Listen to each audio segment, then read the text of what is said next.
Hello बच्चों, आइए इस बार फिर हम लिमिटिंग रिएजेंट्स में एक नए तरह का न्यूमेरिकल्स लेकर आए हैं। इसमें सवाल यह है कि in the reaction A plus B2 gives AB2, identify the limiting reagent if any in the picture. और आपको दिया हुआ है ये reaction A plus B2 gives AB2। इसमें दिया हुआ है कि 300 atoms of A plus 200 molecules of B, 2 moles of A plus 3 moles of B, 100 atoms of A plus 100 molecules of B, 5 moles of A plus 2.5 moles of B, and last दिया हुआ है 2.5 moles of A plus 5 moles of B। अब हम लोग बात करते हैं कि ये रिएक्शन क्या क्या बतला रहा है। देखिए, ये रिएक्शन बतला रहा है कि A plus B2 gives AB2। इसका मतलब हो गया कि ये 1 एटम है, ये 1 मॉलिक्यूल है, ये 1 एटम है, ये 2 एटम है, ये 1 मोल है, ये 1 मोल है। ठीक है, हम लोग एटम मॉलिक्यूल मोल का कॉन्सेप्ट देख रहे हैं। इसके आगे में जो लिखा हुआ है, जो हमारा इक्वेशन बता रहा है, हम उसके हिसाब से लिख दिया कि A 1 एटम है, B 1 मॉलिक्यूल है, B 2 है।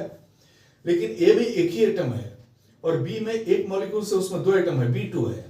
ये भी एक मोल है, ये भी एक मोल है, क्योंकि इसके आगे भी 1 है, इसके आगे भी 1 है। अब यहां पर आइए, 300 atom of A and 200 molecules of B, हम लोग इन दोनों को लेके चल रहे हैं। 1 नंबर 1 के लिए बात करते हैं कि 1 atom of A is equal to या नीड्स 1 मॉलिक्यूल ऑफ B। तो अगर हम लोग 300 एटम ऑफ A करते हैं, 300 atom of A, it needs 300 molecule of B, 300 molecules of B। हमको 300 मॉलिक्यूल्स ऑफ B चाहिए, लेकिन क्या दिया हुआ है, देखिए ध्यान दीजिए, 200 मॉलिक्यूल्स। इसका मतलब है कि जो गिवन मास है वो less than the required mass है। Given mass is less than the required mass. लिख देंगे हम लोग फिर यहां की गिवन मास या given molecule of B is less then the required molecule, so B is limiting reagent, B is limiting reagent। Orally भी हम लोग बना सकते हैं, प्रैक्टिस हो जाएगा तो ये बहुत भारी नहीं है, लेकिन अगर एग्जाम में आएगा तब आपको ऐसे लिखना पड़ेगा, ये स्टेप्स है इसके। फिर आइए 2 mole of A and 3 mole of B। अब हम लोग बात करते हैं, यहां पर देखिए मोल वाले जगह पे आते हैं हम लोग। यहां पे बोलता है 1 मोल 1 मोल, यानी कि 1 mole of A needs 1 mole of B। तो हमारे पास दिया हुआ है, देखिए 2 मोल ऑफ A, तो 2 mole of A needs 2 into 1, यानी कि 2 मोल ऑफ B। यहां दिया हुआ है 3 मोल, हमको चाहिए 2 मोल, और यहां पे दिया हुआ है 3 मोल। इसका मतलब है कि given mole of B is more than the required number of moles of B। देखिए ये ज्यादा है, जितना चाहिए उससे ज्यादा है। देयरफॉर इन दिस केस क्या हो जाएगा, A is limiting reagent, A is limiting reagent. In this case A is limiting reagent. Clear है? चलिए अब हम लोग C नंबर देखते हैं। C नंबर बोलता है 100 atom of A, 100 molecules of B।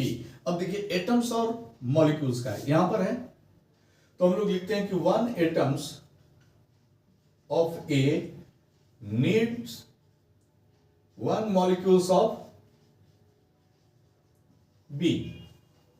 तो 100 atoms of A needs 100 molecules of B. क्लियर हो गया, जितनी जरूरत है उतना ही है। Therefore, in this case, it is very important because in this case, no one is limiting reagent. In this case, no one is limiting reagent. क्योंकि ए भी पूरा कंज्यूम हो जाएगा और बी भी पूरा कंज्यूम हो जाएगा। चलिए अब हम लोग डी नंबर देखते हैं। इसमें डी नंबर में है 5 mole of A, 2.5 mole of B. यहां से आइए, 1 mole of A needs 1 mole of B, तो 5 mole of A needs 5 mole of B. Clear है, गिवन मास लेस है, given mole of B is less than the required mole, तो लिख देंगे हम लोग कि given mole of B is less than the required number of mole of B, so B is limiting reagent. B is limiting reagent. और अब आइए last question है, फिर वो भी मोल का है। 1 mole of A needs 1 mole of B, therefore 2.5 mole A needs 2.5 mole of B। अब देखिए यहां पर क्या है ना, given number of mole, given number of mole of B is more than the required number of mole of B. So B is excess reactant and A is limiting reagent. A is limiting reagent. समझ में आ गया? एक बार आप revise कर लेंगे, देख लेंगे। अगर समझ में नहीं आएगा तो कमेंट्स में बताएंगे हमको कहां प्रॉब्लम है, मैं उसको आगे दूर करूंगा। Thank you.